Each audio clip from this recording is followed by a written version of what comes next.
Amém. Glória a Deus. Agora nós teremos o Bravecast. Perguntas que foram enviadas ao Instagram durante o dia de hoje. Nós iremos responder com alguns convidados especiais aqui da igreja. Então você pode tomar assento, fica à vontade. Nós iremos chamar os convidados para se assentar. Então eu queria convidar primeiro o Tiago Garlini, que é líder do Ministério Start da igreja. Você pode aplaudir a Jesus. Gostaria também de convidar o Juliano de Almeida, ele que ministra a IBP, Escola Bíblica Permanecer. Aplauda Jesus. E também o Lucão, que é líder do Ministério de Jovens, o Hope. Vem para cá, Lucão. Aleluia. Aplauda Jesus. Glória a Deus. Fica à vontade. Vai ter dois microfones, vocês revezam. Eu vou fazer algumas perguntas direcionadas para vocês. Gostaria de forma objetiva vocês respondessem essa pergunta. Cada pergunta que for direcionada para vocês. Se você tiver dúvida, pergunta ao universitário, pastor Wagner. Amém? Vamos lá, todos estão preparados? Glória a Deus. Então vamos lá, vai a primeira pergunta. A pergunta de um irmão aqui, ó. Juliano, o que seria ser o sacerdote do lar? Boa noite a todos, graça e paz. Ser o sacerdote do lar é cumprir o chamado que Deus tem para nós como homens, né? Como pessoas que levem a sua família diante da presença do Senhor.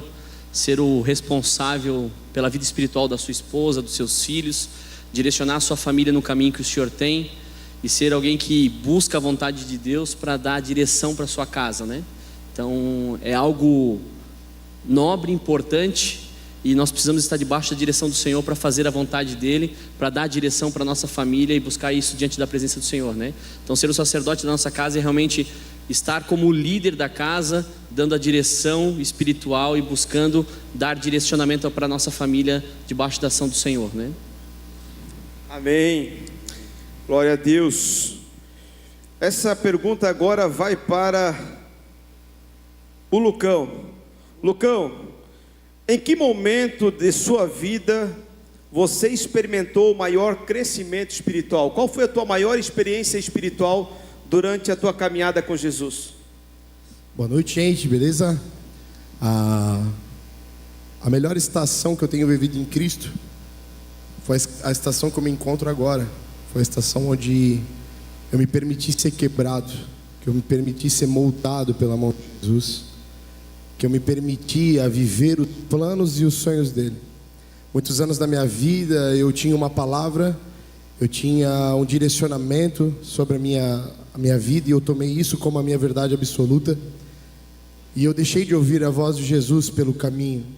Eu comecei a focar no alvo e seguir achando que pela força dos meus braços eu venceria, eu romperia, eu faria aquilo acontecer.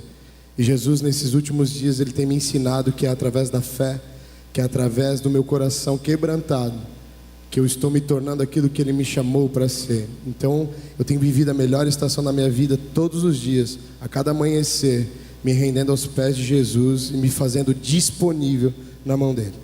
Amém, glória a Deus. Deixar ser quebrado, isso é forte. Tiagão, está preparado? Como foi sua chamada para o ministério? Como você entendeu quando Deus estava te chamando e para que propósito Ele estava te chamando? Bom, primeiramente, boa noite a todos. É um grande prazer estar aqui diante de tantos homens que decidiram se posicionar. Bom, eu comecei a frequentar a igreja evangélica, posso dizer assim, a partir dos 11 anos. Mas eu conheci Jesus de fato com os meus 14, quando comecei a participar do Ministério de Jovens, que era muito intenso. Então ali eu conheci Jesus. Comecei então a jejuar, a orar, a ler a palavra e frequentar os cultos com muita intensidade. A partir desse momento eu não vou te dizer que desceu uma bola de fogo do céu, como no nosso retiro, e veio claramente assim dizendo: Tiago, você tem um chamado ministerial. Não, eu sempre gosto de exemplificar da seguinte forma: Eu creio que, exemplificando, você é uma semente, por exemplo, que foi semeada do céu na terra, certo? Então, quando você foi semeado do céu na terra, nenhum nutriente terreno vai fazer você germinar. O que vai fazer você crescer, criar raízes e, a partir daquele momento, crescer em fé e dar frutos, é você começar a buscar as coisas espirituais. Então, quando você começa a buscar a Deus, quando você começa a ler a sua Bíblia, andar com pessoas em fé, jejuar, orar, frequentar os cultos, enfim, buscar tudo isso, você começa a crescer. E assim como uma planta, quando começa a crescer, o agricultor olha e diz: esse é um pé de limão, esse é um pé de maçã.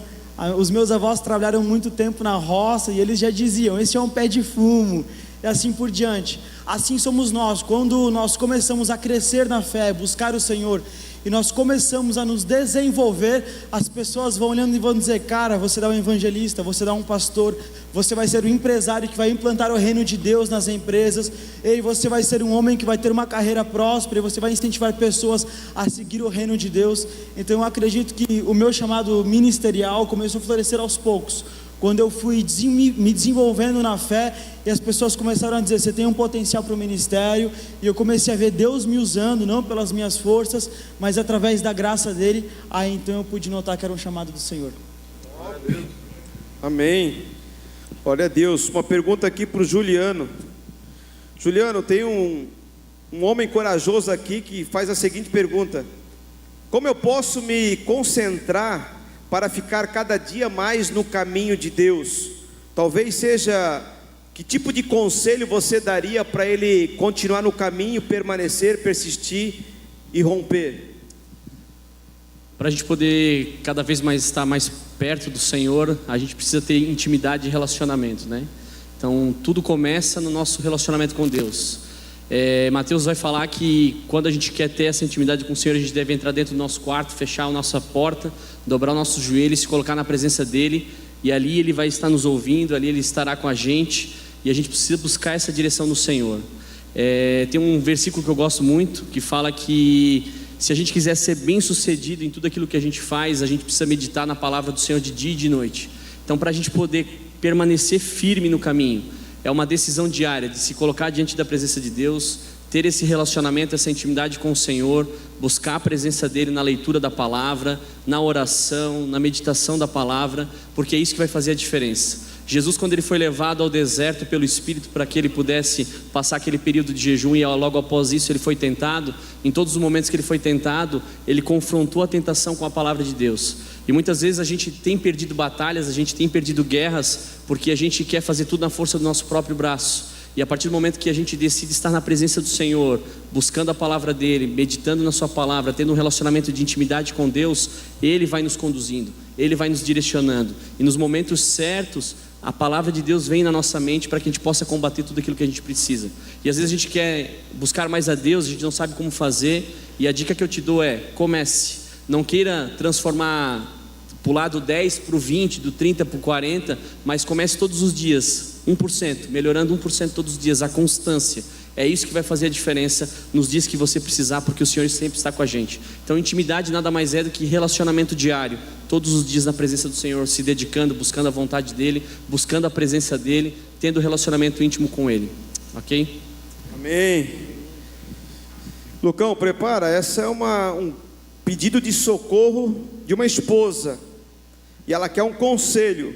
A pergunta é a seguinte: marido grosseiro e autoritário, a esposa tem medo de falar com ele, como ela faz para ajudá-lo? Que tipo de conselho você daria para uma esposa que está com medo do marido, pelo tipo de comportamento que ele tem tido dentro de casa? Se a esposa ela se encontra com medo do marido, primeiramente ele não tem vivido como sacerdote da sua casa. Eu espero que o esposo dessa mulher esteja aqui, porque eu tenho certeza que todos que entraram aqui neste lugar não sairão da mesma forma. Se a sua esposa ficou em casa com medo de você, você vai ter a oportunidade de ser quebrado por Jesus, chegar em casa e mudar a sua história. Se você crê nisso, dê um glória a Deus, diga um aleluia. E o conselho que eu dou para ela, se ela ama Ele, ela não quer desistir dele, que ela faça a função do Espírito Santo. e ela se coloque de joelho e interceda pela vida deste homem. Nenhum vaso é tão duro que não possa se quebrar na mão do oleiro. Na casa do oleiro não existe lixeira. Então nada é lançado fora nas mãos de Jesus. Eu queria dizer para essa esposa que se ela se prostrar, se ela orar e ela se render, e o amor dela por esse esposo for verdadeiro, Jesus vai fazer a obra na casa dela, na família dela.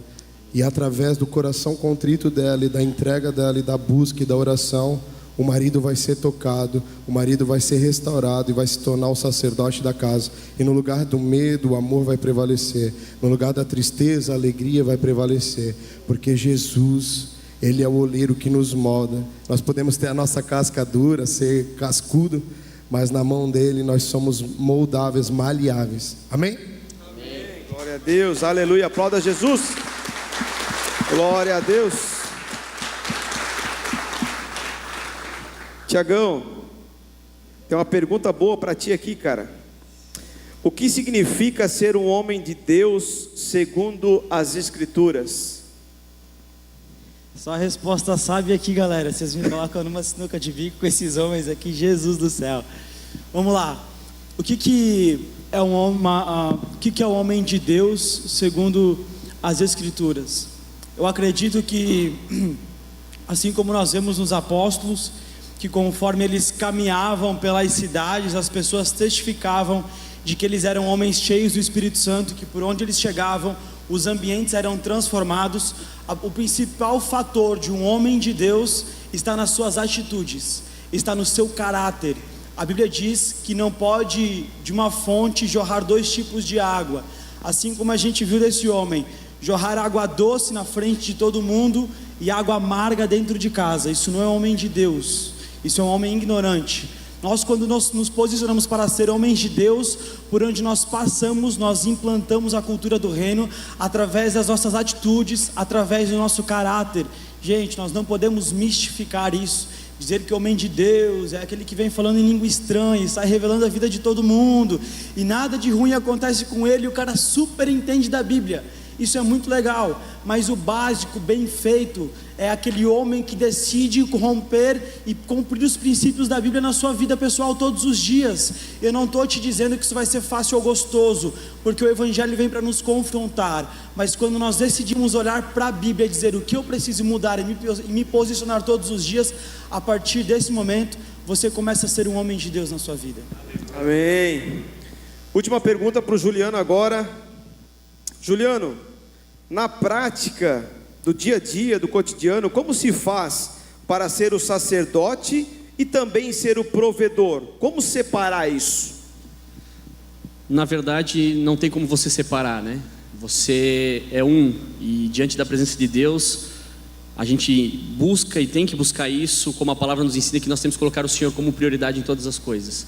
Então, à medida que você se torna o sacerdote da casa, à medida que você se torna quem Deus quer que você seja, você vai começar a viver o propósito, o projeto que Deus tem para a sua vida, né? Então, como provedor, como sacerdote, como um homem da família, como tudo aquilo que Deus quer que você seja. Então, eu creio que não há como a gente separar, mas como a gente viver e buscar isso diante da presença de Deus. Então, é um desafio todos os dias, estarmos na presença do Senhor, buscando isso diante dEle e sermos quem o Senhor quer que nós sejamos, né? Então, como a pergunta que foi para o Tiago, como ser um homem de Deus, né? É ser exatamente aquilo que Deus quer de nós, cumprindo os seus princípios, sendo como a palavra nos ensina que devemos ser. Não é aquilo que nós mostramos para os outros, né? Mas é como nós lidamos com a nossa esposa em casa, é como nós lidamos com os nossos filhos, é como nós lidamos com as relações que estão próximas a gente.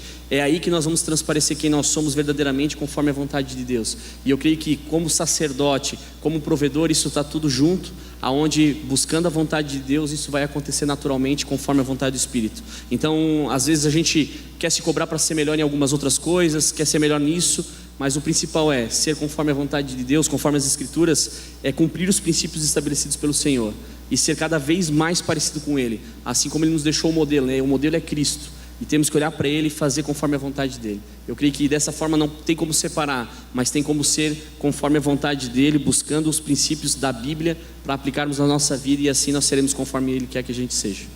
Amém. Amém. Última pergunta para o Lucão, e daí nós encerramos o nosso Bravecast. Lucão, essa pergunta também é um conselho. Que conselho você daria para um homem que está preocupado com os seus negócios? Provavelmente deve ser com a sua empresa. Ele está preocupado com os seus negócios, mas na casa dele também está uma bagunça. Ele diz: só Jesus na casa. Então, que conselho você daria para ele resolver a situação da empresa dele, mas também conciliar e resolver a situação da sua casa? Primeiramente, eu acho que a consequência da empresa é aquilo que ele tem vivido dentro do seu lar. Porque um homem, para ele poder viver no seu principal e completo objetivo, ele precisa da sua base forte. Então não tem como os rapazes aqui do meu lado falaram, a gente ser bem sucedido em algo se a gente está frustrado. Nós temos que ser uma geração de homens íntegros, que significa inteiros. E um homem inteiro não consegue ser inteiro no seu negócio e falhar com a sua esposa, falhar com a sua casa, falhar com seus filhos, com seus amigos. Então o conselho que eu dou é o seguinte: Pedro, ele estava numa pescaria frustrado, ele estava abandonado, ele estava desiludido da sua vida. E Jesus, ele veio, tomou conta do seu barco e ele provou da melhor pescaria de todas. Só que quando Pedro, ele estava bem sucedido, com o seu barco cheio de peixes, cheio de dinheiro, ele olhou para Jesus e ele largou tudo e disse: ei, Jesus, bora lá para minha casa. Eu acho que o homem, para ele ser bem sucedido em tudo, o princípio, o primórdio é que Deus esteja dentro do seu lar, que Ele seja o princípio, que Ele seja a base da sua vida, e todas as demais coisas serão acrescentadas. A porta aberta ao Senhor, a fechada ao Senhor, o vento forte ao Senhor e a chuva forte ao Senhor também. Então o conselho que eu dou para esse homem, que é algo que eu vivenciei na minha vida, é: se desprenda daquilo que você quer, foque naquilo que o Senhor tem para a sua vida e seja próspero. Prosperidade nunca foi sobre dinheiro. Prosperidade, eu creio que é sobre um relacionamento, onde nós nos tornamos inteiros e nós se tornamos íntegros em tudo aquilo que, como homens e provedores da nossa casa, nós tocamos. Então esse é o conselho que eu tenho para ele: cuide da sua casa, seja um homem inteiro e prove da prosperidade de Deus. Glória a Deus. Você pode aplaudir a Jesus por isso. Queria agradecer a participação do Lucão, do Juliano, do Tiago. Aplauda mais uma vez a Jesus. Glória a Deus. Pode tomar assento, fica à vontade.